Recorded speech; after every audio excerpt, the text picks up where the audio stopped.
Umuwi ako mula sa opisina ng notaryo na punong-puno ng galak. Inihahanda sa isip ko kung paano ko ikukuwento sa anak kong si Maricar at sa manugang kong si Rene ang tungkol sa mana ng kapatid kong si Javier, isang luxury beach house at 2 kondominium na talagang babago sa takbo ng aming buhay. Ngunit paglapit ko sa bahay, narinig ko ang kanilang mga boses sa bukas na bintana.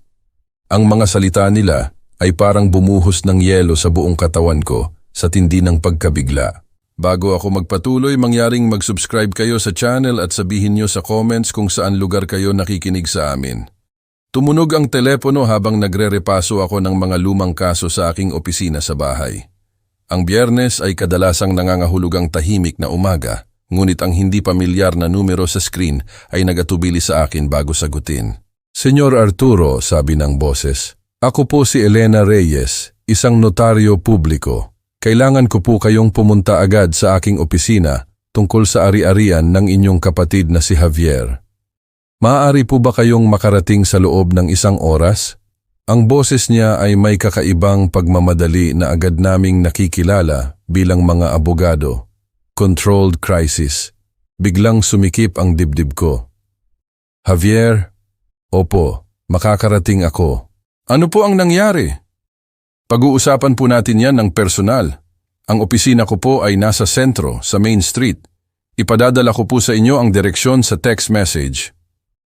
Naputol ang linya bago pa ako makapagtanong pa. Si Javier, hindi kami nag-usap ng halos 3 taon, di ba? Simula nang lumipat siya sa probinsya at nagpursige sa negosyo ng real estate. Ang pagkabata ay parang ibang buhay na. 2 magkapatid na naghahabulan sa mga kalye tuwing tag-init. Nagtatayo ng kuta, nagbabahagi ng sikreto. Pagkatapos, naghiwalay kami dahil sa mga propesyon. Nagkahiwalay siya sa asawa niya. Ang akin naman ay tumagal ng eksaktong ilan na taon at ang distansya ay naging mas madali kaysa sa pagsisikap. Kinuha ko ang mga susi ko at nagtungo sa kotse.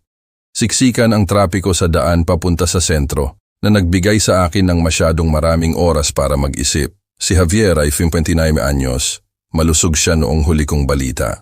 Atake sa puso, aksidente. Nagpaikot-ikot sa isip ko na parang isang piskal ang mga posibilidad. Bawat senaryo ay sinuri at binaliwala. Ang opisina ni Elena Reyes ay nasa isang simpleng suite sa isang lumang gusali. Mas bata siya sa inaasahan ko. Siguro mga 30 anyos, matalas ang mata at mahigpit ang kamay. Ang silid ay amoy copier toner at furniture wax.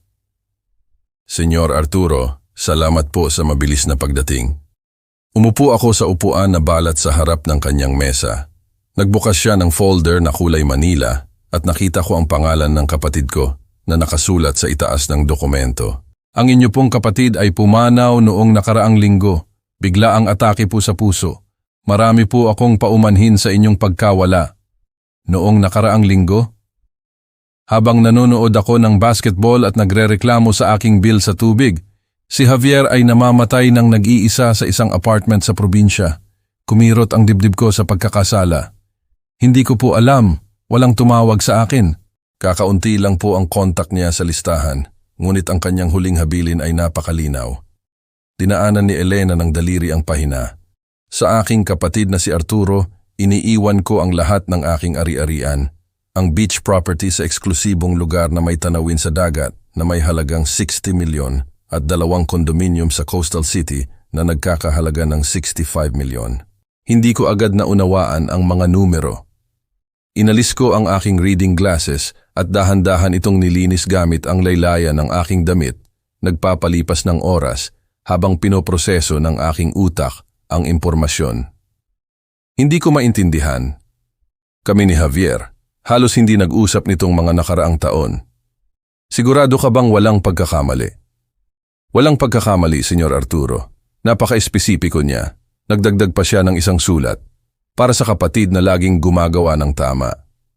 May mainit at hindi komportabling bagay na bumukol sa lalamunan ko para sa kapatid na laging gumagawa ng tama. Naalala pa ni Javier, sa kabila ng lahat ng katahimikan at distansya, naalala niya kung sino ang sinubukan kong maging. Ibinigay ni Elena ang mga papeles sa mesa. Kailangan ko po ang inyong pirma rito at dito. Sisimulan na po namin agad ang proseso ng paglilipat. Ang mga implikasyon sa buwis ay mangangailangan ng konsultasyon sa inyong accountant, ngunit ang mga ari-arian ay legal ng inyo. Bahagyang nanginginig ang aking kamay habang pumipirma. 67 taong gulang, 2 taon pagkatapos magretiro sa aking pensyon bilang piskal, at bigla akong nagmamay-ari ng mga ari-arian na nagkakahalaga ng higit sa 125 milyon. Masyadong magaan ang ballpen, masyadong hindi makatotohanan ang sandali. Kailan ko maa-access ang mga ari-arian? Sa loob ng 2 linggo, kapag naayos na ang succession. Ang beach house po ay kumpleto sa gamit at inaalagaan ng isang property management company. Ang mga unit sa Coastal City ay kasalukuyang inuupahan na nagbibigay ng buwanang kita. Buwanang kita. Ang mga salita ay parang banyaga sa pandinig. Nag-ukol ako ng mga dekada sa pagpapakulong sa mga kriminal, namumuhay ng simple, ginagawa ang trabaho dahil ito ay mahalaga. Ang pera ay hindi kailanman naging layunin. Ngunit ngayon, nakaupo sa payak na opisina na ito, hawak ang mga dokumento na kumakatawan sa mas maraming kayamanan kaysa sa kinita ko sa buong karera ko. May naramdaman akong mapanganib na lumalaki sa dibdib ko. Pag-asa. Nagpasalamat ako kay Elena, nakipagkamay ulit at naglakad pabalik sa kotse na tulala. Ang sikat ng araw sa hapon ay nagpapainit sa aking mukha habang ako ay naglalakad sa kalsada. Matutuwa si Maricar, ang aking anak at ang kanyang asawa, si Rene, ay naninirahan sa akin sa loob ng 8 buwan dahil nalugi ang kanilang mga pinansyal sa mga bagay na malabo nilang inilarawan bilang masamang investments. Ako ang sumusuporta sa kanila, pinapanood ang pagbaba ng aking retirement savings, hindi nagrereklamo dahil iyon ang ginagawa ng isang ama. Ngunit ngayon, magbabago na ang lahat. Kaya ko na silang tulungan ng maayos, marahil ay ibigay pa sa kanila ang isa sa mga kondo sa baybayin, pamilya ang nag-aalaga sa pamilya, tulad ng nararapat. Nag-iensayo ako habang nagmamaneho. Gawin itong simple, huwag mag-react ng sobra. Sabihin lang, nag-iwan si Javier ng ari-arian, magiging maayos na tayo. Lumitaw ang pamilyar na mga kalye ng aking kapitbahayan, puno ng puno at tahimik. Lumiko ako sa aking kanto, nakita ko ang bahay ko sa unahan, na may mga kupas na asul na bintana at tumubo na damo. Ang aking simpleng retirement palace ay malapit ng maging tulay patungo sa isang mas magandang bagay. Huminto ako sa labas at pinatay ang makina, nakangiti na. Nagpark ako sa kalye sa halip na sa driveway, isang instinct na hindi ko maipaliwanag. Ang bintana ng sala ay nakabukas, hindi pangkaraniwan sa tanghali, kung kailan kami karaniwang nagsasara laban sa init. Mga boses ang lumabas doon, tensyonado at nagmamadali, si Maricar at Rene. Ang kamay ko ay nagyelo sa pintuan ng kotse. May isang bagay sa tono nila ang pumigil sa akin na tumawag, mag-anunsyo ng aking pagdating.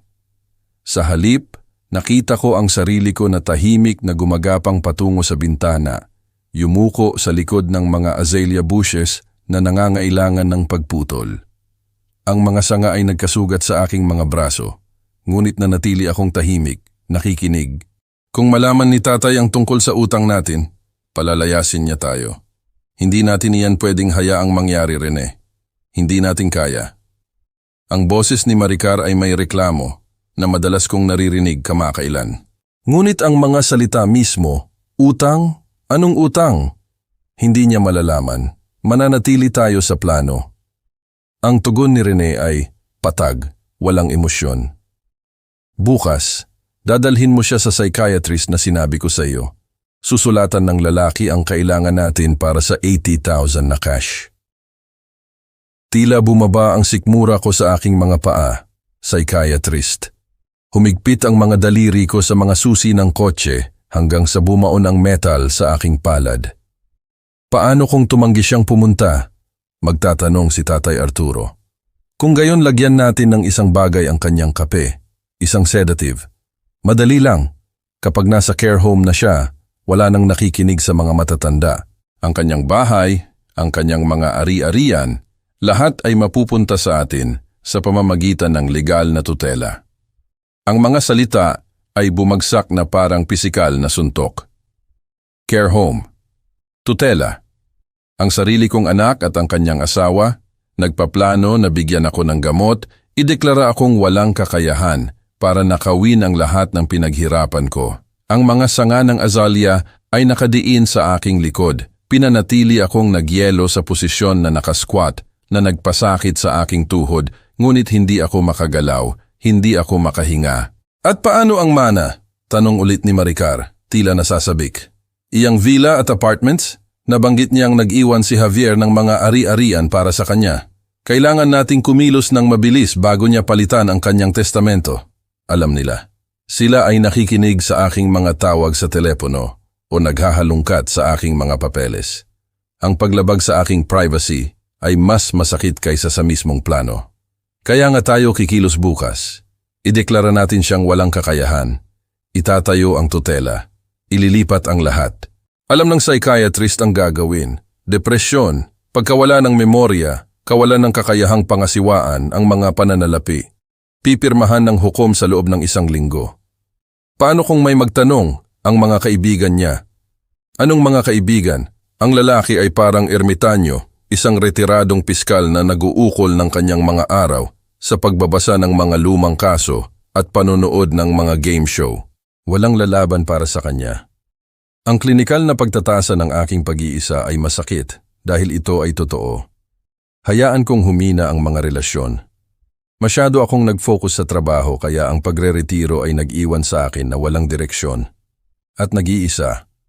Akala ko, at least, may Maricar ako. Ako lang. Ang kanyang boses ay nanginginig. Siya pa rin ang aking tatay. Siya ay isang obstacle. Ang mga salita ni Rene ay matalas, pangwakas. 80,000 para sa psychiatrist. Marahil ay isa pang 50,000 para sa abogadong mag-aasikaso ng tutela. Maliit na presyo para sa 150 milyon na ari-arian. Gusto mo pa bang magtago mula sa mga debt collector? Gusto mo bang magpakita sila rito at magtanong? Katahimikan. Pagkatapos, si Maricar, mas kalmado na ngayon.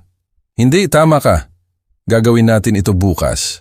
Umatras ako mula sa bintana, isang maingat na hakbang sa bawat pagkakataon. Ang utak ko bilang isang piskal ay umandar na.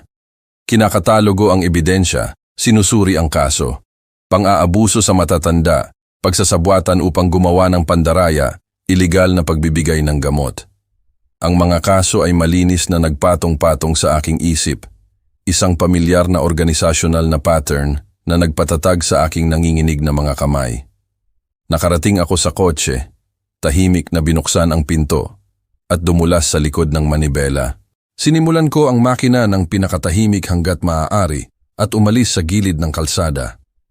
Sa aking rear view mirror, ang bahay ay mukhang pareho, asul na bintana, tumubo na damo, ang buhay na akala ko ay alam ko. Humigpit ang hawak ko sa manibela hanggang sa kumaluskos ang balat. Ang boses ni Maricar ay umalingaw-ngaw sa aking ulo. Siya pa rin ang aking tatay. Binanggit bilang isang abala, hindi bilang isang ugnayan. At ang tugon ni Rene, siya ay isang obstacle. Nagmaneho ako ng walang patutunguhan, kailangan ko lang ng distansya. Lumabo ang mga kalye ng aking kapitbahayan habang sistematikong pinag-aaralan ng aking isip ang problema. Walang paghaharap pa. Ang paghaharap ay nangangailangan ng kalamangan, ebidensya, isang estratehiya na magagarantiyan ng tagumpay. Nag-ukol ako ng 35 taon sa mga courtroom. Alam ko kung paano magtayo ng isang kaso. Gusto nila akong ideklara na walang kakayahan, bigyan ng gamot, at itago habang nililikida ang aking buhay. Ang mana na iniwan ni Javier sa akin, ang validation na naramdaman ko isang oras na ang nakalipas sa opisina ni Elena Reyes, ngayon ay naging ibang bagay, munisyon. Kailangan ko ng oras para mag-isip, magplano, para maging ako ulit. Isang piskal na nagtatayo ng matibay na kaso laban sa mga kriminal na nag-iisip na sila ay sapat na matalino para makatakas. Ang sikat ng araw sa hapon ay pumasok sa aking windshield at nagpatuloy lang ako sa pagmamaneho. Nagmaneho ako ng ilang kanto bago ako makapag-isip ng malinaw. Ang pagtataksil ay patuloy na umuulit sa aking isip. Ang kanilang mga boses, ang kanilang kaswal na pagpaplano, ang paraan ng pagtawag ni Rene sa akin na obstacle. Ngunit ang galit ay hindi makakatulong.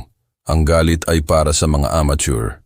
Nakita ko ang Central Park at pumasok sa maliit na parking lot. Halos walang tao sa hapon ng isang araw ng trabaho. Ilang jogger lamang at may naglalakad ng aso. Pumili ako ng upuan sa ilalim ng puno ng oak, malayo sa palaruan, para makapag-isip ng walang abala.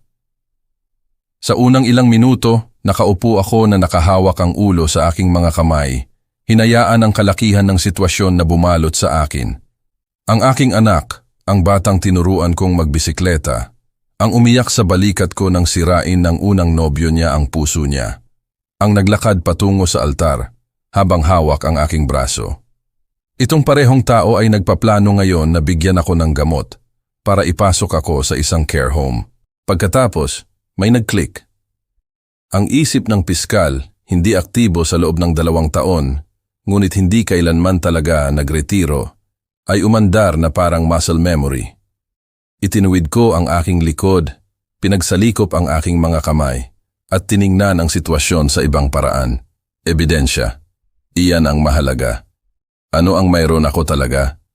Isang aksidenteng narinig na usapan, walang recording, walang saksi. Sisirain iyan ng sino mang defense lawyer sa loob ng 5 minuto. Hearsay. Hindi katanggap-tanggap. Ang salita ko laban sa kanila. At sino ang mas kapani-paniwala? Isang debotong anak o isang mapait na matanda? Nag-usig ako ng mga kaso na tulad nito, ang kaso Martinez, 8 taon na ang nakalipas. Isang anak na nagbigay ng gamot sa kanyang ina para makakuha ng power of attorney, ninakaw ang kanyang ari-arian. Nahuli namin siya dahil ang kapitbahay ng ina ay nag-record ng kahina-hinalang pag-uugali. Pisikal na ebidensya, dokumentasyon, ang chain guardianship fraud, katulad na pattern, katulad na solusyon. Hindi mo maaaring arestuhin ang mga tao dahil sa pagpaplano ng krimen. Arestuhin mo sila dahil sa paggawa ng krimen, na nangangahulugang kailangan kong hayaang kumilos sila. Ang pag-iisip ay nanatiling malamig at malinaw sa aking dibdib. Hayaan silang magpatuloy. Hayaan silang dalhin ako sa tiwaling psychiatrist. Hayaan silang tangkaing bigyan ako ng gamot. Hayaan silang magsumite ng mga mapanlinlang na papeles. Bawat aksyon ay magiging ebidensya. Bawat hakbang ay hihigpitan ang lubid. Kinuha ko ang maliit na notebook na daladala ko sa loob ng mga dekada, isang ugali mula sa trabaho. Sumulat ako ng 4 na numbered points sa tumpak na sulat kamay. Mag-record ng mga susunod na usapan, voice-activated devices. Idokumento ang pakikipag-ugnayan sa psychiatrist. Mga larawan recordings. Ebidensya ng pagbabayad. Kunan ng video ang pagtatangka na bigyan ako ng gamot. Kamera sa kusina. Saksi kung posible. Makipag-ugnayan sa pulisya sa eksaktong oras. Batas kriminal ng Pilipinas. Pang-aabuso sa matatanda. Pagsasabwatan upang gumawa ng pandaraya. Pagkuha ng ari-arian sa pamamagitan ng maling pagkukunwari. Kaya kong bigkasin ang mga batas mula sa memorya. Kasama ang tipikal na sentensya. 3 hanggang 4 na taon sa bilangguan, restitution, permanenteng criminal record. Paano ang psychiatrist? Tanong ko. Kung makikipagkita sila sa kanya bukas, gagawa ako ng background check ngayong gabi. Tingnan ko kung may anumang lokal na psychiatrist na may mga reklamo o nakaraang investigasyon. Kung matutukoy natin siya bago ang pulong, makakatulong iyan sa ating kaso. Pero, Senyor Arturo, huminto siya. Pumapasok po kayo sa isang mapanganib na sitwasyon. Ito ay mga taong nagplano na pong bigyan kayo ng gamot. Huwag po ninyo silang maliitin. Nag-ukol ako ng 35 taon sa pag-uusig sa mga kriminal. Sabi ko ng mahinahon. Hindi ko sila mamaliitin, ngunit maliit na nila ako. Tinapos namin ang tawag. Naglakad si Santiago papunta sa maliit na refrigerator sa kanyang opisina.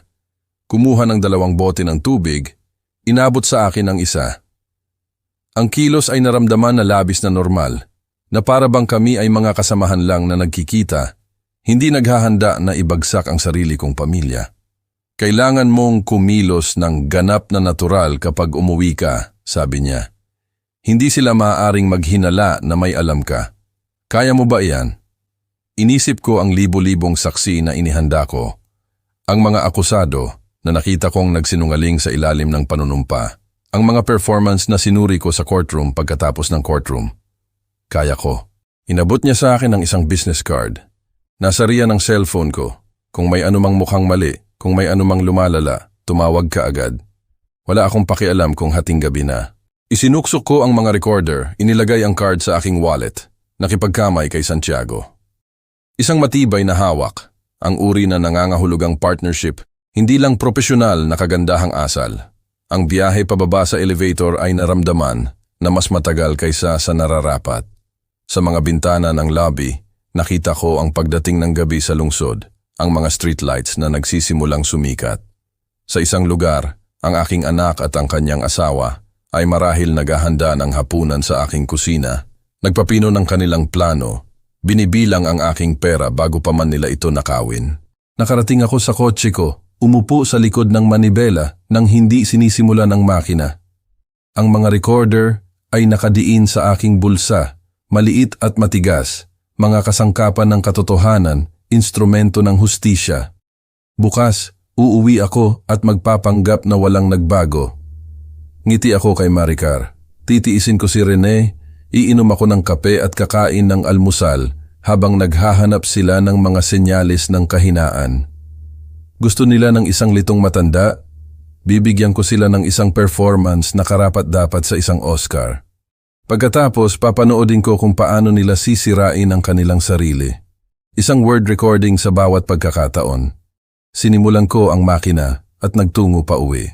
Nakarating ako sa bahay habang dumarating ang gabi. Ang langit ay kumukupas mula orange patungong purple. Ang biyahe ay tumagal ng mga 20 minuto, sapat na oras para ayusin ang aking mukha sa isang bagay na malapit sa normalidad. Bago lumabas sa kotse, tiningnan ko ang aking refleksyon sa rearview mirror. Ininsayo ko ang ngiti ng isang tao na may magandang balita na ibabahagi. Ang recorder ay nakadiin sa aking dibdib. Isang nakatagong katotohanan sa ilalim ng isang prefabricated na kalmado.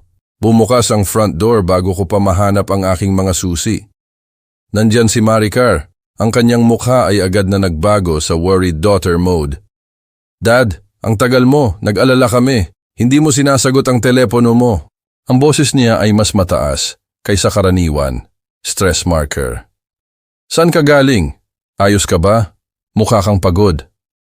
Binalik ko ang yakap, napansin ang tensyon sa kanyang mga balikat, ang paraan kung paano halos hindi humigpit ang kanyang mga braso bago bumitaw. Si Rene ay lumitaw sa likod niya, tumatayo mula sa sopa na may maingat na pag-aalala na nakapinta sa kanyang mukha. Nagmaneho lang ako pagkatapos makita si Santiago. Kailangan kong linisin ang aking isip, iniisip si Javier. Ang mga funeral arrangements, lahat ng iyon. Naglakad ako sa tabi nila patungo sa sala, sadyang kaswal. Paumanhin kung hindi ako tumawag. Ayaw kong mag-alala kayo. Santiago Miranda, yun ang abogado, di ba? Ang tanong ni Rene ay masyadong mabilis. Anong uri ng mga kaso ang pinag-uusapan ninyo? May dapat ba kaming malaman? Sinusubukan ako, naghahanap ng mga sinyalis ng paghinala. Lumang kwento lang karamihan. Mga kaso na pinagtulungan namin, mga taong nakilala namin sa opisina ng piskal. Mga matatanda na nagre-reminis. Ngumiti ako. Hinayaan itong umabot sa aking mga mata. Ang mga taon ng paghahanda ng saksi ay nagturo sa akin kung paano bumuo ng mga kapani-paniwalang kasinungalingan. Nag-fried chicken ako, sabi ni Maricar. Kumain kami ng mas maaga kaysa karaniwan, 6:00. Pero marami pa. Dapat gutom ka. Ang hapagkainan ay nakaset para sa 3. Hinintay nila ako. Marahil nag-aalala na may nalaman ako na pumunta ako sa pulisya. Umupo ako sa aking karaniwang upuan. Tinanggap ang plato na dinala ni Maricar at naghintay hanggang sa nagsimula kaming kumain. Pagkatapos, inilabas ko ang bait. Mayroon akong talagang hindi kapani-paniwalang balita. Iniwan ni Javier ang lahat ng kanyang ari-arian sa akin. Isang villa sa eksklusibong beachfront area, 2 kondo sa Baybayin. Huminto ako, tinitingnan sila. Tinansya ng notaryo na nagkakahalaga ito ng halos 150 milyon. Hindi kayo makapaniwala, di ba? 150 milyon. Ang tunay na halaga ay 125 milyon, ngunit ang inflation ay naglingkod sa isang layunin upang gawin silang irresponsable, nagmamadali. Ang tinidor ni Rene ay huminto sa kalagitnaan ng kanyang bibig. Ang paghinga ni Maricar ay narinig. Sa ilalim ng mesa, nagtagpo ang kanilang mga kamay. Nakita ko ang paggalaw, ang tahimik na komunikasyon na dumadaan sa pagitan nila. Iyan ay hindi ka panipaniwala, Dad. Ang boses ni Maricar ay nanginginig. 150 milyon, talagang naging mabait sa iyo si Javier. Sa atin, dahan-dahan kong itinama. Ikaw ang anak ko. Nagbabago ito ng mga bagay para sa ating lahat. Hinayaan ko ang pag-asa na kulayan ang aking tono. Gumanap ako bilang mapagbigay na ama. Marahil kayong dalawa ay sa wakas ay makakabawi na. Marahil ay isa sa mga kondo na iyon sa baybayin ay maaaring mapunta sa inyo. Ang mga pupil ni Rene ay lumaki, seninoma. Kasakiman, hubad at hindi mapagkakamalan. Iyan ay napakabait, Arturo. Napakabait. Ibinaba niya ang kanyang tinidor ng may maingat na katumpakan. Pinahahalagahan namin ang lahat ng ginawa mo para sa amin nitong mga nakaraang buwan. Past tense, na para bang ako ay wala na. Pagkatapos ng hapunan, naglinis ng mga plato si Maricar habang lumipat kami ni Rene sa sala. Umupo ako sa aking easy chair, kinuha ko ang pahayagan kahapon bilang prop. Ang natural na paggalaw ay nagdala sa akin sa kabila ng bookshelf kung saan inilagay ko ang unang recorder mula sa aking bulsa kanina. Ang aking kamay ay humipo sa likod ng isang legal na diksyonaryo. Ang mga daliri ay nakakita ng maliit na aparato sa likod nito. Isang press, tahimik na activation. 2 segundo na parang walang anuman. Binuksan ko ang pahayagan, nagpapanggap na nagbabasa. Si Rene ay lumipat patungo sa bintana, kinuha ang kanyang telepono, nagdial. Bumaba ang kanyang boses, ngunit kukunin ng recorder ang lahat sa loob ng Kamsa Metro. Dr. Torres, si Rene ito. Bukas, 10:00 ng umaga, kumpirmado. Susuriin mo ang aking father-in-law para sa mga issue sa competency. Ibigay ang dokumentasyon na kailangan namin. 80,000 na cash, tulad ng napagkasunduan. Huwag kang mag-alala, hindi siya maghihinala ng anuman. Matandang, nagtitiwala. Bawat salita ay tumama sa aking isip bilang pisikal na ebidensya. Pagsasabuatan upang gumawa ng pandaraya, panunuhol sa isang profesional na medikal, pang-aabuso sa matatanda. Ang mga kaso ay malinis na nagpatong-patong, handa na para sa pag-uusig. Ibinalik ni Rene ang kanyang telepono, bumalik sa sopa. Ayos ba ang kaibigan mo? Tanong ko. Mga mata ay nasa pahayagan pa rin. Negosyo? Wala namang mahalaga, ngumiti siya. Magiging magandang araw bukas, Arturo. Talagang maganda. Bumalik si Maricar mula sa kusina. Pinunasan niya ang kanyang mga kamay sa isang kitchen towel. Dad, iniisip ko, bukas, dapat dalhin kita para sa isang check-up. Routine lang, nasa edad ka na kung saan mahalaga ang regular na pagbisita sa doktor. Sinubukan niyang maging kaswal. Nabigo siya. Nagset na ako ng appointment para sa kalagitnaan ng umaga. Iyan ay maingat. Tinupi ko ang pahayagan. Inilagay ito sa tabi. Anong oras? 10:00 ng umaga. Hindi masyadong maaga. Makakapagpahinga ka pa. Mukhang perpekto. Tumayo ako. Nag-inat. Sa tingin ko, matutulog na ako ng maaga. Mahaba ang araw, emosyonal na araw. Siyempre, Dad. Lumapit si Maricar para yakapin ako ulit. Masaya kaming lahat para sa iyo, para sa Mana, para sa lahat. Hinawakan ko siya sandali, ang estrangherong ito na gumagamit ng mukha ng aking anak. Masaya rin ako, anak. Sa wakas, gumaganda na ang mga bagay. Sa aking peripheral vision, nagpalitan ng tingin si Rene at Maricar. Satisfaction. Assumed victory. Umakyat ako sa hagdan patungo sa aking silid. Mabagal ang paggalaw, nagpapanggap na pagod. Sa likod ko, bumaba ang kanilang mga boses sa bulong. Masyadong mahina para marinig ko ng natural, ngunit kukunin sila ng recorder. Sa loob ng aking silid, Isinara ko ang pinto at naghintay. Ang gabi ay nagpatuloy, makapal na tensyon sa ilalim ng normal na usapan. Narinig ko sila sa ibaba na gumagalaw sa bahay. Ang kanilang mga boses ay paminsan-minsan ay tumataas ng sapat para makakuha ako ng mga fragment. Ang pinto ko ay nanatiling bahagyang nakabukas, kapani-paniwala para sa isang tao na walang itinatago. Bandang 7:00, umakyat ang mga yapak. Isang mahinang katok. Dad, nagdala ako ng chamomile tea, paborito mo. Ang boses ni Maricar ay may practice sweetness. Inumin mo habang mainit pa, makakatulong iyan sa iyo na makatulog. Binuksan ko ang pinto, tinanggap ang tasa mula sa kanyang mga kamay. Ang singaw ay umaakyat mula sa ibabaw at sa ilalim nito, bahagyang nakikita. Isang bahagyang cloudiness na hindi pag-aari ng purong chamomile. Napakamaingat mo, ngumiti ako sa kanya. Salamat anak, matulog ka ng mahusay.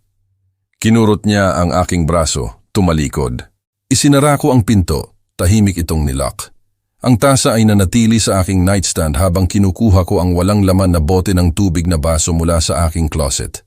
Binili kahapon, pinanatiling malinis para sa eksaktong layunin na ito. Ibinalik ko ang kalahati ng tea sa bote, mahigpit itong isinara. Physical evidence. Chain of custody ay pinanatili.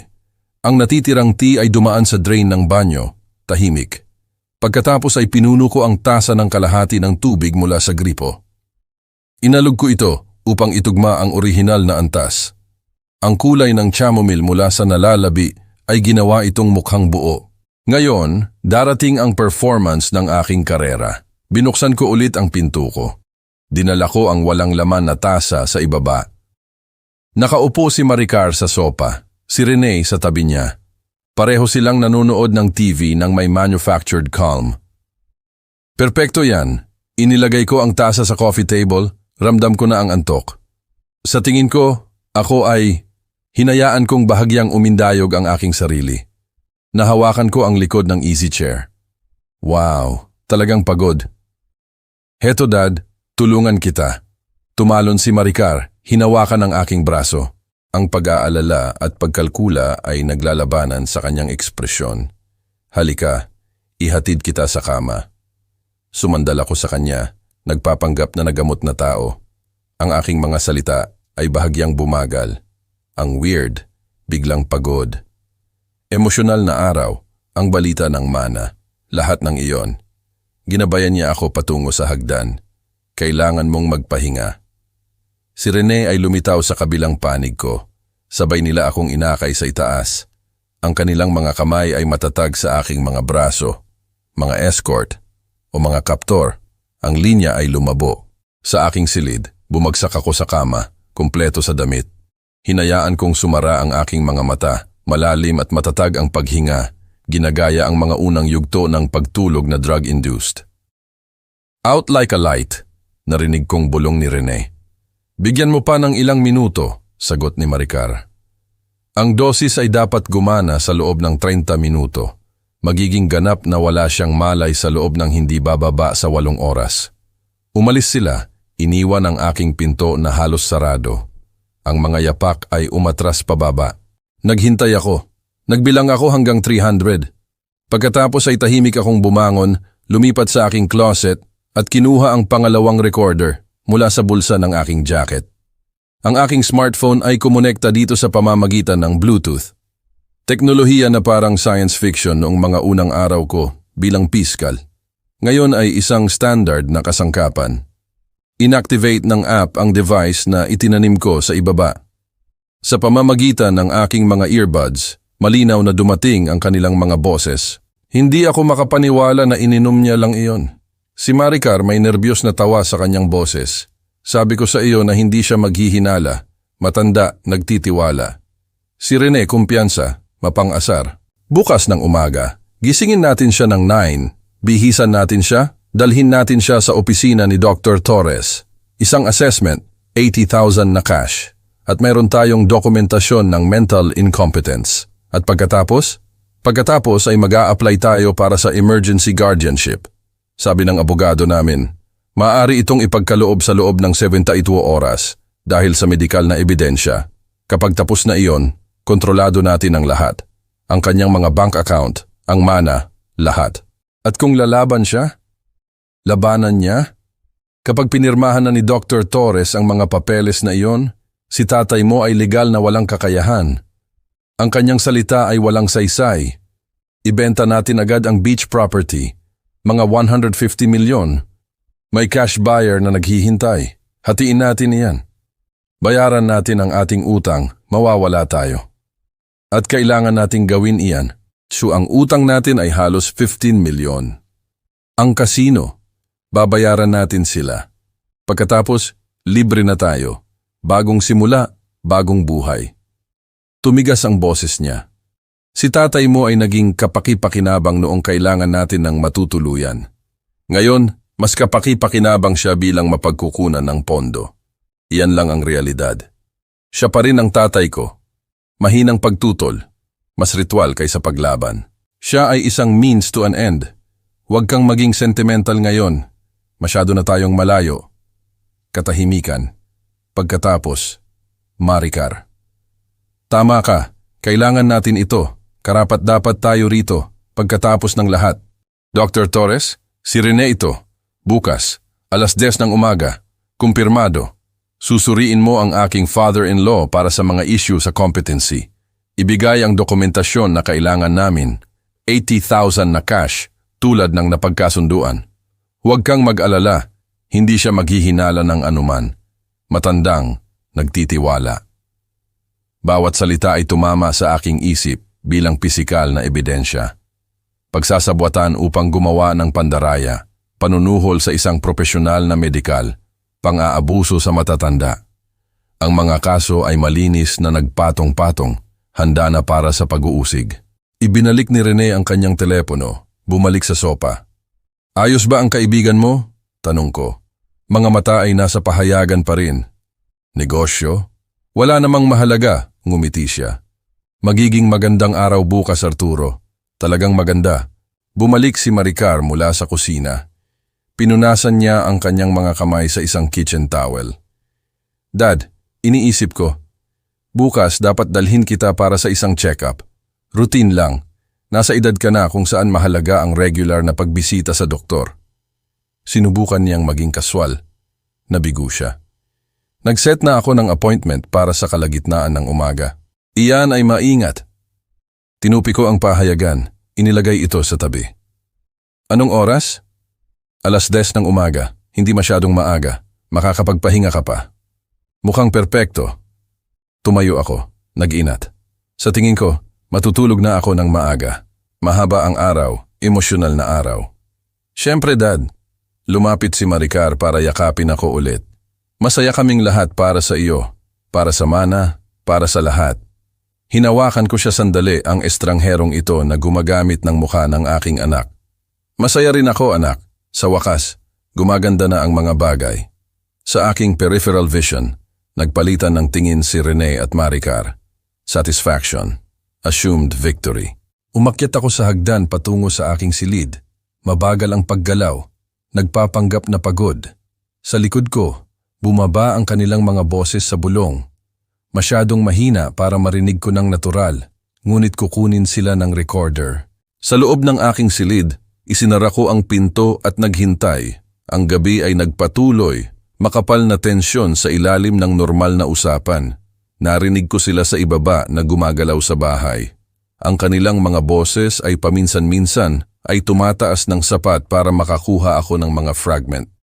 Ang pinto ko ay nanatiling bahagyang nakabukas, kapani-paniwala para sa isang tao na walang itinatago. Bandang 7:00, umakyat ang mga yapak, isang mahinang katok. Dad, nagdala ako ng chamomile tea. Paborito mo. Ang boses ni Maricar ay may practiced sweetness. Inumin mo habang mainit pa, makakatulong yan sa iyo na makatulog.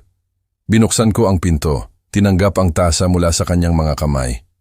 Ang singaw ay umaakyat mula sa ibabaw, at sa ilalim nito, bahagyang nakikita, isang bahagyang cloudiness na hindi pag-aari ng purong chamomile. Napakamaingat mo, ngumiti ako sa kanya. Salamat, anak. Matulog ka ng mahusay. Kinurot niya ang aking braso, tumalikod. Isinara ko ang pinto, tahimik itong nilak. Ang tasa ay nanatili sa aking nightstand habang kinukuha ko ang walang laman na bote ng tubig na baso mula sa aking closet. Binili kahapon, pinanatiling malinis para sa eksaktong layunin na ito. Ibinalik ko ang kalahati ng tea sa bote. Mahigpit itong isinara. Physical evidence. Chain of custody ay pinanatili. Ang natitirang tea ay dumaan sa drain ng banyo, tahimik. Pagkatapos ay pinuno ko ang tasa ng kalahati ng tubig mula sa gripo. Inalog ko ito upang itugma ang orihinal na antas. Ang kulay ng chamomile mula sa nalalabi ay ginawa itong mukhang buo. Ngayon, darating ang performance ng aking karera. Binuksan ko ulit ang pinto ko. Dinala ko ang walang laman na tasa sa ibaba. Nakaupo si Maricar sa sopa. Si Rene sa tabi niya. Pareho silang nanonood ng TV ng may manufactured calm. Perpekto iyan. Inilagay ko ang tasa sa coffee table. Ramdam ko na ang antok. Sa tingin ko, ako ay... Hinayaan kong bahagyang umindayog ang aking sarili. Nahawakan ko ang likod ng easy chair. Wow! Talagang pagod! Heto dad, tulungan kita! Tumalon si Maricar, hinawakan ang aking braso. Ang pag-aalala at pagkalkula ay naglalabanan sa kanyang ekspresyon. Halika, ihatid kita sa kama. Sumandal ako sa kanya, nagpapanggap na nagamot na tao. Ang aking mga salita ay bahagyang bumagal. Ang weird, biglang pagod. Emosyonal na araw, ang balita ng mana, lahat ng yon. Ginabayan niya ako patungo sa hagdan. Kailangan mong magpahinga. Si Rene ay lumitaw sa kabilang panig ko. Sabay nila akong inakay sa itaas. Ang kanilang mga kamay ay matatag sa aking mga braso, mga escort o mga captor. Ang linya ay lumabo. Sa aking silid bumagsak ako sa kama, kumpleto sa damit. Hinayaan kong sumara ang aking mga mata, malalim at matatag ang paghinga, ginagaya ang mga unang yugto ng pagtulog na drug-induced. Out like a light, narinig kong bulong ni Rene. Bigyan mo pa ng ilang minuto, sagot ni Maricar. Ang dosis ay dapat gumana sa loob ng 30 minuto. Magiging ganap na wala siyang malay sa loob ng hindi bababa sa 8 oras. Umalis sila. Iniwan ang aking pinto na halos sarado. Ang mga yapak ay umatras pababa. Naghintay ako. Nagbilang ako hanggang 300. Pagkatapos ay tahimik akong bumangon, lumipat sa aking closet at kinuha ang pangalawang recorder mula sa bulsa ng aking jacket. Ang aking smartphone ay kumonekta dito sa pamamagitan ng Bluetooth. Teknolohiya na parang science fiction noong mga unang araw ko bilang piskal. Ngayon ay isang standard na kasangkapan. Inactivate ng app ang device na itinanim ko sa ibaba. Sa pamamagitan ng aking mga earbuds, malinaw na dumating ang kanilang mga boses. Hindi ako makapaniwala na ininom niya lang iyon. Si Maricar, may nerbiyos na tawa sa kanyang boses. Sabi ko sa iyo na hindi siya maghihinala. Matanda, nagtitiwala. Si Rene, kumpiyansa. Mapang-asar. Bukas ng umaga, gisingin natin siya ng 9. Bihisan natin siya. Dalhin natin siya sa opisina ni Dr. Torres. Isang assessment, 80,000 na cash, at mayroon tayong dokumentasyon ng mental incompetence. At pagkatapos? Pagkatapos ay mag-a-apply tayo para sa emergency guardianship. Sabi ng abogado namin, maaari itong ipagkaloob sa loob ng 72 oras dahil sa medikal na ebidensya. Kapag tapos na iyon, kontrolado natin ang lahat. Ang kanyang mga bank account, ang mana, lahat. At kung lalaban siya? Labanan niya? Kapag pinirmahan na ni Dr. Torres ang mga papeles na iyon, si tatay mo ay legal na walang kakayahan. Ang kanyang salita ay walang saysay. Ibenta natin agad ang beach property, mga 150 milyon. May cash buyer na naghihintay. Hatiin natin yan. Bayaran natin ang ating utang. Mawawala tayo. At kailangan nating gawin yan. Ang utang natin ay halos 15 milyon. Ang kasino, babayaran natin sila. Pagkatapos, libre na tayo. Bagong simula, bagong buhay. Tumigas ang boses niya. Si tatay mo ay naging kapaki-pakinabang noong kailangan natin ng matutuluyan. Ngayon, mas kapaki-pakinabang siya bilang mapagkukunan ng pondo. Iyan lang ang realidad. Siya pa rin ang tatay ko. Mahinang pagtutol, mas ritual kaysa paglaban. Siya ay isang means to an end. Huwag kang maging sentimental ngayon. Masyado na tayong malayo. Katahimikan. Pagkatapos, Maricar. Tama ka. Kailangan natin ito. Karapat-dapat tayo rito pagkatapos ng lahat. Nakaupo ako sa dilim, nire-record ang bawat salita, bawat pangungusap ay isa pang pako sa kanilang kabaong. Pagsasabwatan upang gumawa ng pandaraya, pang-abuso sa matatanda, pagtatangka na bigyan ako ng gamot, pagsusumiti ng fraudulent medical documents, dumami ang mga kaso. Nag-vibrate ang aking telepono. Text mula kay Santiago. Status. Mabilis akong nag-type. Ebidensya nakuha. Pagtatangka na bigyan ng gamot. Pisikal na sample ay napanatili. Nire-record ang kanilang buong confession ngayon. Appointment bukas, 10 a.m. sa opisina ni Dr. Torres. Kailangan ng direksyon, ipinayo ni Detective Lopez. Agad na dumating ang kanyang tugon. Ipinadadala ang mga audio file kay Lopez. Ngayon, may direksyon ako bukas ng umaga. Ang pulisya ay magiging handa, manatiling ligtas. Ipinadala ko ang mga audio file sa pamamagitan ng encrypted email. Ang mga ugali ng piskal ay mahirap mamatay. Subject: Evidence: Elder Fraud Conspiracy. Recipients: Santiago Miranda, Detective Daniela Lopez. Sa ibaba, ang boses ni Rene ay nagpatuloy sa aking mga earbuds. Ang guardianship ay nagbibigay sa atin ng power of attorney. Tayo ang gumagawa ng lahat ng desisyon sa medikal, lahat ng desisyon sa pinansyal. Kung maging problema siya, may mga facility, mga long-term care places kung saan walang nagtatanong. Sinisilyohan nila ang kanilang sariling kapalaran, isang recorded word sa bawat pagkakataon. 36 taon ng pag-uusig sa mga kriminal ay nagturo sa akin ng eksaktong kailangan ko. Ngayon, mayroon na ako. Nanatili akong nakasuot, nakaupo sa dilim, telepono sa kamay. Ang gabi ay ganap na bumaba sa labas ng aking bintana. Mga oras hanggang umaga, mga oras hanggang sa tangkain nila akong dalhin sa kanilang tiwaling psychiatrist, mga oras hanggang sa malaman nila kung ano ang nangyayari kapag sinisikipan mo ang isang piskal sa sarili niyang bahay. Hating gabi na, tahimik ang bahay maliban sa TV sa ibaba. Canned laughter mula sa isang sitcom, commercial jingles para sa mga produkto na hindi ko bibilhin. Umupo ako sa dilim, pinakikinggan silang nagiging komportable sa kanilang gabi, naniniwala na ako ay nakahiga, nagamot, at walang malay sa itaas. Naghintay ako hanggang sa narinig kong lumalim ang mga tunog, nagiging matatag. Pagkatapos ay binuksan ko ang pinto ng aking silid. Gumalaw ako sa hallway na nakasuot ng medyas. Ang ikatlong baitang ng hagdan ay kumaluskos. Naalala ko iyon mula sa mga taon ng paglalakbay sa gabi patungo sa kusina. Nilaktawan ko iyon. Nanatili ako sa dingding kung saan matatag ang mga tabla. Sa arko ng sala, nakita ko ang liwanag ng TV, ang kanilang mga silhouette sa sopa. Tahimik na binuksan ang likod na pinto. Nilagyan ko ng langis ang mga bisagra 3 buwan na ang nakalipas. Ang aking opisina sa bahay ay nasa likuran ng ari-arian. Isang converted garage na bahagyang natatakpan ng mga puno ng oak. Paminsan-minsan ko itong ginamit noong mga taon ko bilang piskal. Ligtas na imbakan para sa mga sensitibong kaso. Isang lugar upang magtrabaho kapag masyadong maliit ang bahay. Si Maricar ay pumunta rito minsan, marahil 2 beses noong bata pa siya. Hindi niya ito maaalala. Si Rene ay hindi kailanman nagkaroon ng dahilan upang malaman na mayroon ito. Binuksan ko ang pinto, binuksan ang mga ilaw.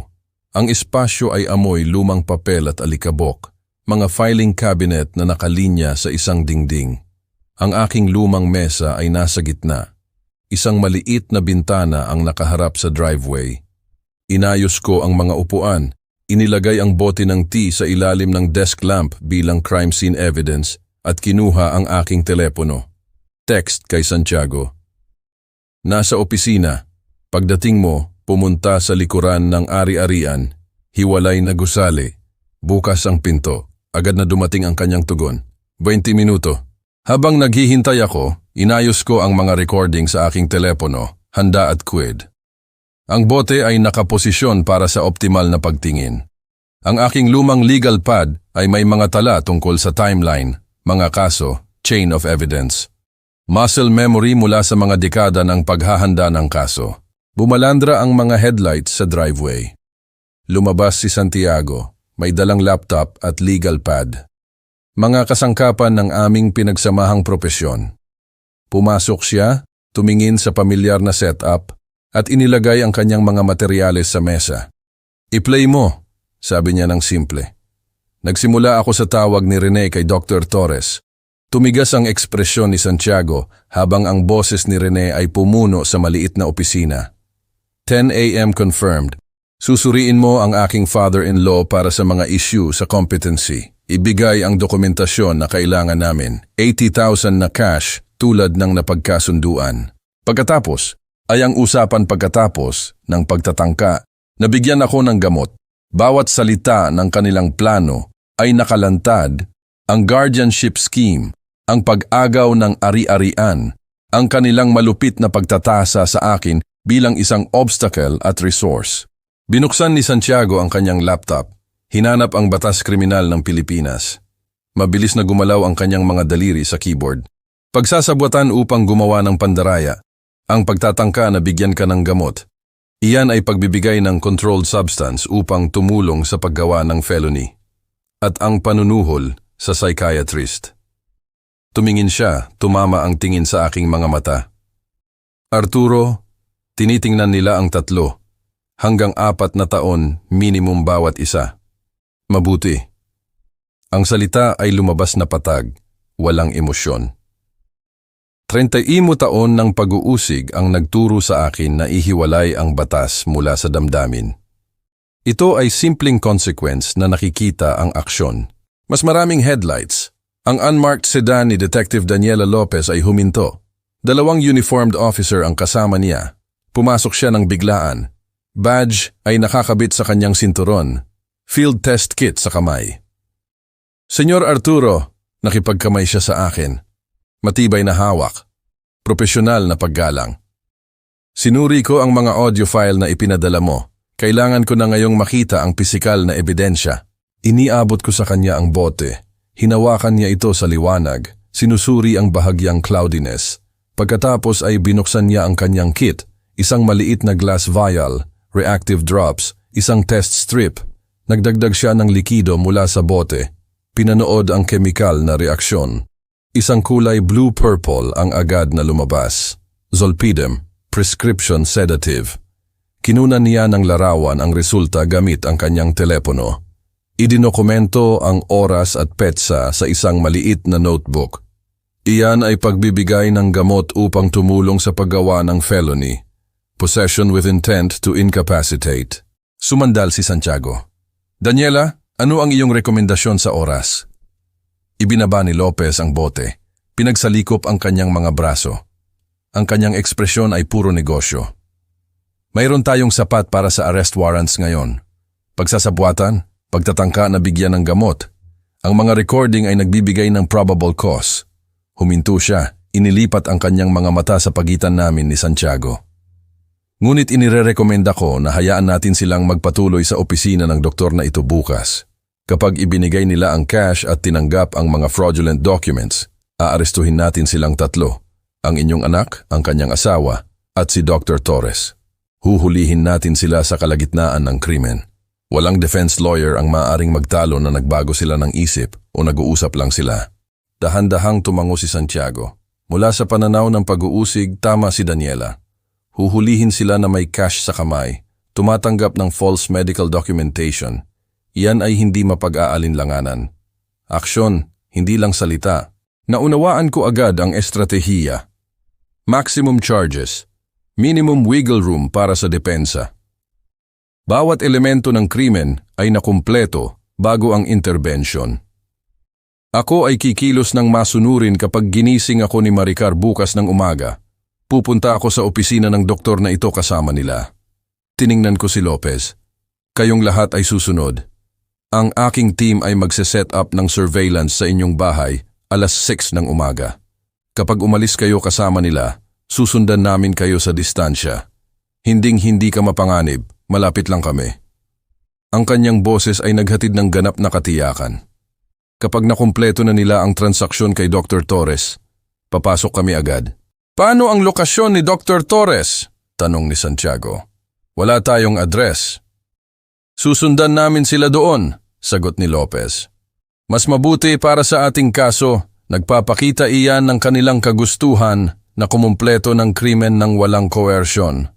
Bukod pa rito, pinoprotektahan nito ang posisyon ni Senyor Arturo. Kung aarestuhin namin si Dr. Torres ng maaga, maaaring may hinala sila. Kinuha niya ang isang tactical radio, mabilis na nakipag-usap sa mga opisyal na naghihintay sa pinto. Tumango sila, umalis sila. Sa bintana, nakita ko silang naglalakad sa paligid, sinusuri ang mga anggulo at cover points. Ang mga posisyon ng surveillance ay itinakda sa madaling araw, patuloy ni Lopez. Unmarked vehicle, plainclothes. Hindi kanila makikita, ngunit may mga mata kami sa bawat labasan. Kailan mo inaasahan nagigisingin kanila? Sabi ni Maricar, ang appointment ay kalagitnaan ng umaga. Marahil mga 9:00, nagbibigay ng oras para magbihis at makipagtulungan. Perpekto. Nagbibigay iyan sa amin ng 3 oras ng daylight surveillance bago ang paggalaw. Nagtala siya sa kanyang telepono. Senyor Arturo, huminto siya. Mahirap bukas, kailangan mong panatilihin ang performance. Naiintindihan ko. Ang bigat nito ay bumaba sa aking mga balikat. Isang act pa. Isang huling panlilin lang bago bumagsak ang kurtina. Isinara ni Santiago ang kanyang laptop. Maghahanda ako ng emergency restraining orders na isusumite sa sandaling maaresto sila. Proteksyon ng assets. Mga injunction laban sa paglilipat ng ari-arian. Ang iyong mana ay mapoprotektahan. Inimpake ni Lopez ang kanyang test kit. Sinilyuhan ang bote ng tea sa isang evidence bag. Kikilos tayo 6:00 ng umaga. Manatili ka sa iyong silid ngayong gabi. Panatilihin ang fasad. Kapag ginising ka niya, ikaw ay tuliro, masunurin, nagtitiwala. Kaya mo iyan. Inisip ko ang mga dekada ng mga saksi na inihanda ko, ang mga performance na sinuri ko, ang mga kasinungalingan na sinuri ko sa cross-examination. Kaya ko. Umalis sila ng magkasama, ang mga taillight ay nawala sa driveway. Isinara ko ang opisina, tinawid ang madilim na damuhan pabalik sa aking bahay. Ang TV ay tumutunog pa rin sa loob. Hindi sila gumalaw, hindi naghinala. Dumulas ako sa likod na pinto, umakyat sa hagdan, iniiwasan ang kumakaluskos na 2 baitang. Sa aking silid, umupo ako sa gilid ng kama at hinayaan ang sarili ko na maramdaman ito. Si Maricar, ang aking anak, ang bata na nagkagasgas ng tuhod habang natutong magbisikleta, ang nagdala sa akin ng mga hindi magandang drawing na isinabit ko sa refrigerator, ang umiyak sa aking mga bisig nang umalis ang kanyang ina. Sa isang lugar sa pagitan ng batang iyon at ng babaeng ito, may nasira. O marahil ay hindi ito kailanman buo sa simula. Naghanap ako ng litrato sa aking telepono. Si Maricar, 8 taong gulang, ngiti na may mga nawawalang ngipin, ang aking braso sa kanyang balikat sa isang parke. Mukha kaming masaya. Marahil ay masaya kami sa nakapirming sandaling iyon. Marahil ito ay laging isang performance kahit noon. Ang sakit ay dumating, matalas at biglaan. Hinayaan ko itong tumama. Hinayaan ko itong maghiwa. Pagkatapos ay sadyang isinantabi ko ito. Kailangan ng focus bukas. Kailangan bukas ang piskal, hindi ang ama. Ang batas ay walang pakialam sa mga pusong nasira. May pakialam ito sa ebidensya at consequence. Tiningnan ko ang aking telepono. 12:47. Text mula kay Santiago. Subukan mong magpahinga. Kakailanganin mo iyan. Sumunod ang mensahe ni Lopez. Team briefed. Positions confirmed for 0600. You are not alone in this. Ngunit ako ay nag-iisa. Iyan ang katotohanan. Sa ilalim ng lahat ng tactical planning at legal na balangkas, ang aking pamilya ay naging aking mga kalaban. Ang aking tahanan ay naging crime scene. Ang mga taong dapat ay nagprotekta sa akin ay nagplano ng aking pagkasira. Ako ay 50 taong gulang, nakaupo sa dilim, naghahanda na makita ang aking anak na arestuhin. Ang pag-iisa ay naramdaman na ganap. Humiga ako sa kama, nakasuot pa rin. Telepono sa aking dibdib. Alam kong hindi ako dadalawin ng tulog. Sa halip, sinuri ko ang performance bukas. Hakbang sa bawat hakbang. Tuliro kapag ginising niya ako, lito ngunit masunurin, nagtitiwala, dahil iyan ang inaasahan nila. Ang matanda na umiinom ng drugged tea at sumusunod sa mga tagubilin. Sa labas ng aking bintana, tahimik ang kapitbahayan. Ang mga streetlights ay naglalagay ng mga anino sa kisame. Sa isang lugar sa labas, ang surveillance team ni Lopez ay darating sa loob ng ilang oras. Si Santiago ay gising din, sinusuri ang kanyang mga filing, tinitiyak na ang bawat legal na proteksyon ay matibay. At dito, sa silid na ito kung saan ako nanirahan ng nag-iisa sa loob ng 2 taon ng pagre-retiro, kung saan ko inakala na ang natitirang mga taon ko ay lilipas ng tahimik. Naghihintay ako para sa pagdating ng madaling araw upang dalhin ang pangwakas na paghaharap. Ang screen ng aking telepono ay sumisikat sa dilim. 1:32, pagkatapos ay 1:45. 2 high. Ang oras ay gumagalaw ng may sadyang kalupitan. Bawat minuto ay isang eternity na magkahiwalay. Inisip ko si Javier, ang kapatid ko na nag-iwan sa akin ng 125 milyon at isang sulat para sa kapatid na laging gumagawa ng tama. Alam niya ang tungkol sa paggawa ng tama, kahit na masakit, kahit na may kapalit. Ito ang tama. Alam ko iyan ng may katiyakan. Piskal. Nagplano sila ng pang-aabuso sa matatanda, pagsasabwatan, pandaraya. Binigyan nila ako ng gamot o tinangka nilang gawin iyon. Nag-usap sila tungkol sa mga care home at pag-agaw ng ari-arian ng may kaswal na kalupitan.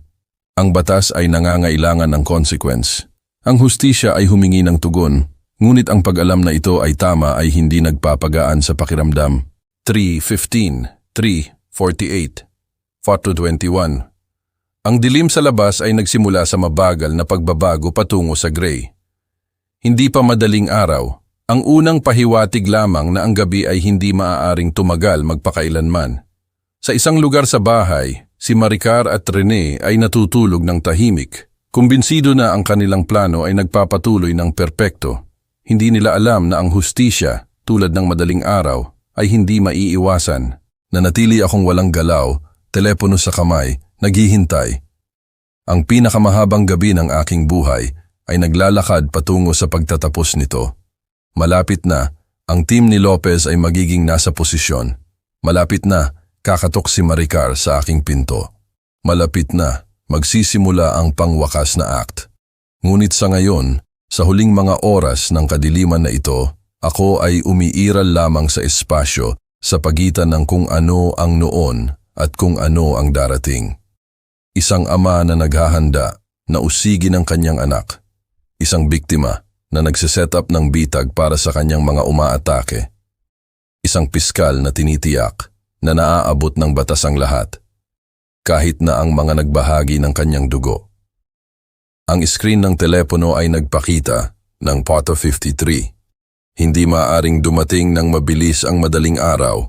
Ang liwanag ng umaga ay sa wakas ay pumasok sa aking bintana pagkatapos ng pinakamahabang gabi. Nakita ko ang dilim na kumupas sa gray. Pagkatapos ay lumambot ang gray sa madaling araw. Ang 6:00 ay dumating at lumipas. Ang surveillance team ni Lopez ay gumagalaw sa posisyon sa paligid ng aking bahay, hindi nakikita ng mga taong natutulog sa ibaba. Bandang 8:30, lumapit ang mga yapak sa aking pinto. Isang mahinang katok.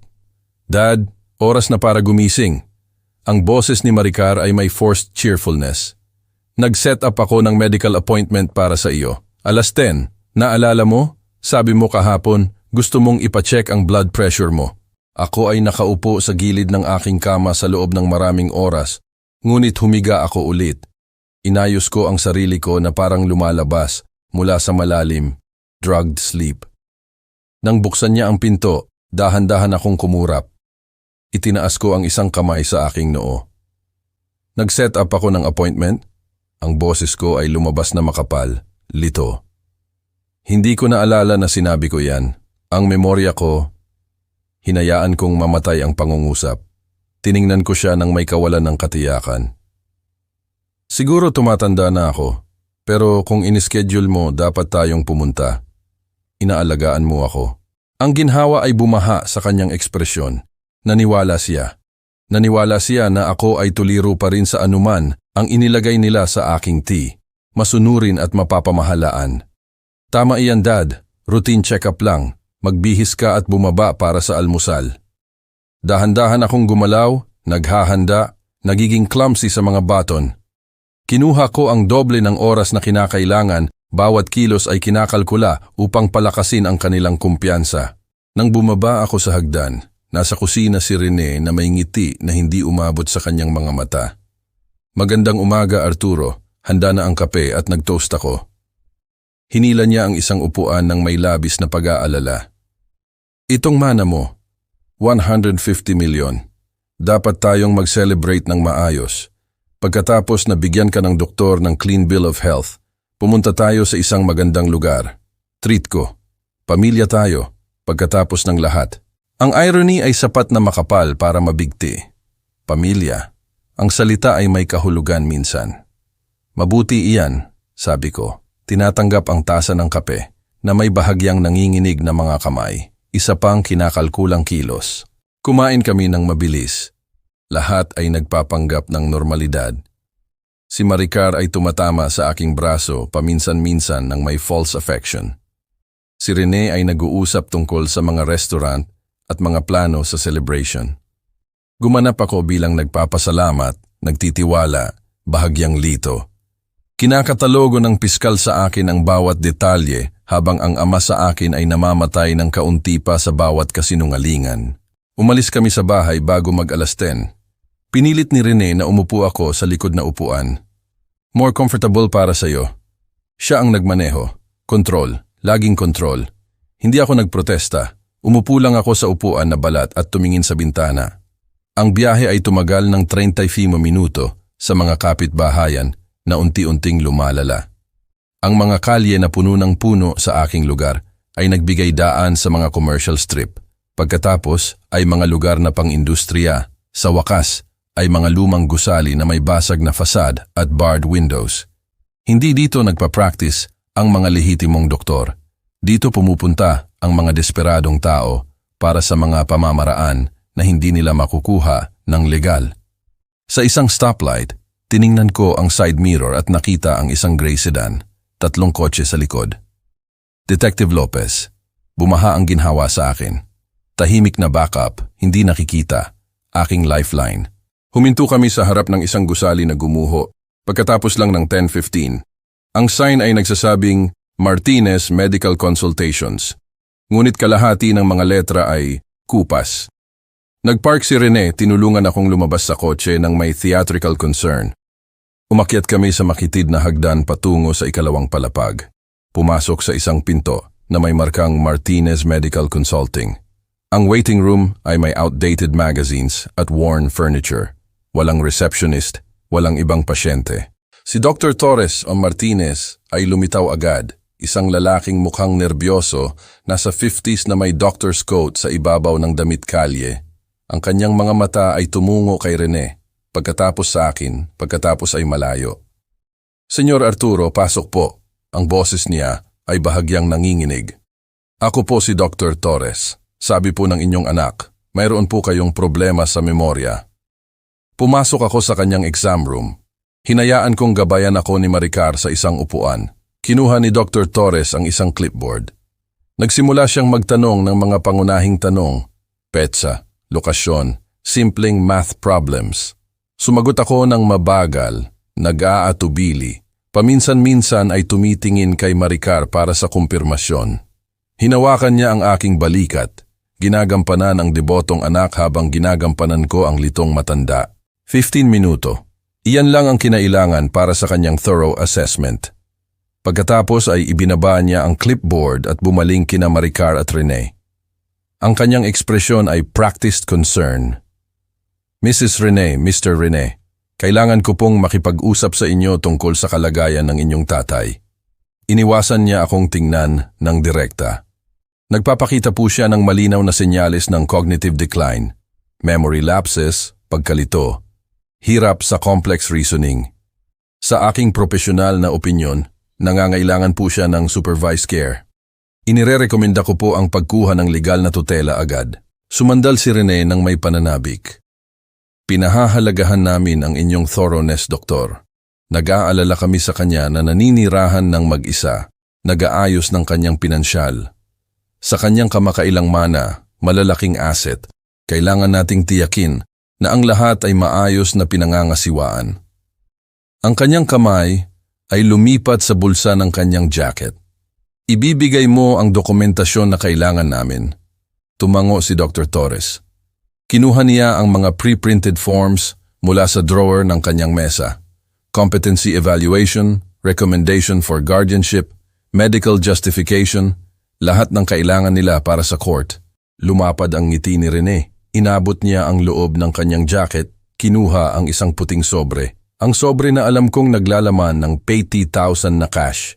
Bayad para sa pandaraya, bayad para sa pagbebenta ng kanyang profesional na etika, bayad para sa pagtulong na sirain ang autonomy ng isang matanda. Tulad ng napag-usapan, sabi ni Rene, inabot ang sobre. Nag-abot ng kamay si Dr. Torres. Ang mga daliri ay pulgada na lang ang layo mula sa pagpapalitan. Ito na. Ang krimen ay nakumpleto. Bawat elemento ay nasa lugar. Pagsasabuatan, pandaraya, panunuhol, pang-aabuso sa matatanda. Lahat ay nakuha, idinokumento, handa na para sa pag-uusig. Hinawakan ko ang bulsa ng aking jacket. Naramdaman ang bigat ng aking telepono. Nasa labas si Lopez, malapit si Santiago. Ang hustisya ay segundo na lang ang layo. Binitawan ng mga daliri ni Rene ang sobre. Ang kamay ni Dr. Torres ay humigpit sa paligid nito. Nakumpleto ang transaksyon. Bumukas ang pinto. Pulisya! Walang gagalaw! Si Detective Lopez ang unang pumasok. Badge ay itinaas. 2 uniformed officer ang nasa likod niya. Binitawan ni Dr. Torres ang sobre na parang nasusunog. Kumalat ang cash sa sahig. Nakikita, nabibilang, hindi mapag-aalinlangan ng ebidensya. Itaas ang mga kamay ninyo kung saan ko makikita. Ang boses ni Lopez ay may ganap na autoridad. Lahat kayo kamay sa itaas. Ngayon, tumayo si Rene, nawalan ng kulay ang mukha. Ano ito? Nasa isang medical appointment kami. Kayo ay inaresto. Si Lopez ay lumapit sa kanya na handa ang mga posas. Si Rene Watson ay sinisingil ng pagsasabwatan upang gumawa ng elder fraud, pagtatangka na pagbibigay ng controlled substance, at panunuhol sa isang professional na medikal. Umikot kayo. Baliw ito! Tumaas ang boses ni Rene. Wala kaming ginawa! Sabihin mo sa kanila, Dr. Torres! Sabihin mo sa kanila na ito ay lehitimo! Ngunit si Dr. Torres ay nakataas ang kanyang mga kamay. Malaki ang mata sa takot. Gusto ko ng abogado! Hindi ako magsasabi ng anuman! Gusto ko ng abogado ngayon din! Bumaling si Maricar sa akin. Ang kanyang mukha ay gumuho. Dad, anong nangyayari? Bakit nandito ang pulisya? Dahan-dahan akong tumayo. Binibitiwan ang act ng litong matanda na parang isang itinapon na kasuotan. Nang magsalita ako, ang boses ko ay nagdala ng 35 taon ng bigat ng piskal. Narinig kita, Maricar. Sa bintana kahapon ng hapon, narinig ko ang lahat. Nawala ang kulay sa kanyang mukha. Ikaw, ano? Ang care home, ang drugged coffee, ang panunuhol sa psychiatrist. Ang iyong asawa na nag-uusap tungkol sa akin na parang patay na ako. Pinanatili ko ang aking boses na pantay, factual. Narinig ko ang bawat salita at nirecord ko ang lahat. Hindi. Umiling siya ng mabilis. Hindi, Dad. Hindi mo maintindihan. Lubos kong naiintindihan. Nagplano kayong ideklara akong walang kakayahan, bigyan ako ng gamot, kumpiskahin ang aking mga asset sa pamamagitan ng fraudulent guardianship, at itago ako sa isang facility kung saan walang makikinig sa akin. Kinuha ko ang aking telepono, itinaas ito. Batas kriminal ng Pilipinas, pang-aabuso sa matatanda, pagsasabwatan, pagbibigay ng gamot upang gumawa ng felony. Tinitingnan ninyo ang 3 hanggang 4 na taon sa bilangguan, minimum. Sumugod si Rene patungo sa pinto. Nahuli siya ng opisyal. Pinuwersa siya sa dingding. Assaulting an officer. Iyan ay isa pang kaso. Tinapos ni Lopez ang pagposas kay Rene, lumipat patungo kay Maricar. Si Maricar Watson ay inaresto para sa pagsasabwatan upang gumawa ng elder fraud at pagtatangka na pagbibigay ng controlled substance. Dad, pakiusap! Ang boses ni Maricar ay nabasag. Anak mo ako, hindi mo ito magagawa sa akin. Ginawa mo ito sa sarili mo. Ang mga salita ay lumabas na malamig, pangwakas. Pinili mo ito nang nagpasya ka na ako ay isang obstacle sa halip na isang tao, nang naglagay ka ng sedative sa aking tea, nang nagplano kang ikulong ako at nakawin ang lahat ng mayroon ako. Binasa ni Lopez ang kanilang mga karapatan habang sinisiguro ng mga opisyal si Dr. Torres.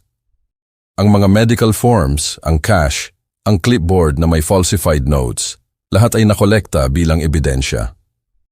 Sa bintana ng opisina, nakita ko ang mas maraming patrol car. Dumarating ang mga crime scene technician. Si Santiago ay lumitaw sa pintuan, mga legal folder sa ilalim ng kanyang braso. Ang kanyang mga mata ay nagtagpo sa akin. Isang sandali ng ibinahaging profesional na satisfaction.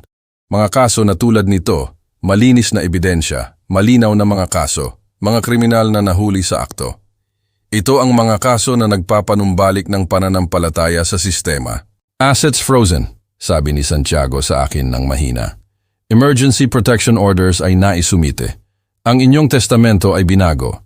Si Maricar ay inalis bilang beneficiary. Lahat ay protektado. Dinala nila si Maricar at Rene sa magkahiwalay na patrol car. Sa bintana, nakita ko ang aking anak na nakaposas, umiiyak, binabasa ang kanyang mga karapatan sa isang parking lot sa pinakamasamang bahagi ng lungsod. Lumingon siya ng isang beses, naghahanap ng aking mukha, marahil naghihintay ng rescue. Tinalikuran ko siya. Dinala ako ni Detective Lopez sa istasyon para sa aking opisyal na pahayag. 3 oras ng patotoo, nagdodokumento ng lahat. Ang narinig na usapan, ang mga recording, ang drug tea. Ang fraudulent medical appointment, ang stenographer ay kumukuha ng bawat salita. Magkakaroon ng arraignment sa Lunes ng umaga, sabi sa akin ni Lopez nang matapos kami. Mataas ang piyansa dahil sa mga kaso. Ang inyong restraining order ay nagbabawal ng kontak. Hindi sila maaaring tumawag sa inyo. Hindi sila maaaring lumapit sa inyo. Hindi sila maaaring humingi ng tulong. Mabuti. Ang salita ay naramdaman na hindi sapat, ngunit totoo. Sinamahan ako ni Santiago sa aking kotse sa parking lot ng istasyon. Ginawa mo ang tama, Arturo. Alam mo yan, di ba? Alam ko. Humigpit ang hawak ko sa aking mga susi, tiningnan ang sikat ng araw sa hapon. Hindi ito nagpapagaan sa pakiramdam. Hindi ito dapat na magpaganda ng pakiramdam. Dapat lang na maging tama ito. Ang biyahe pa uwi ay tumagal ng 40 minuto. Trapiko, mga weekend shopper, ordinaryong tao na namumuhay ng ordinaryo. Nagpark ako sa aking driveway. Pumasok ako sa aking bahay. Walang laman ngayon. Talagang walang laman. Walang anak na nagluluto ng hapunan. Walang manugang na nanonood ng TV.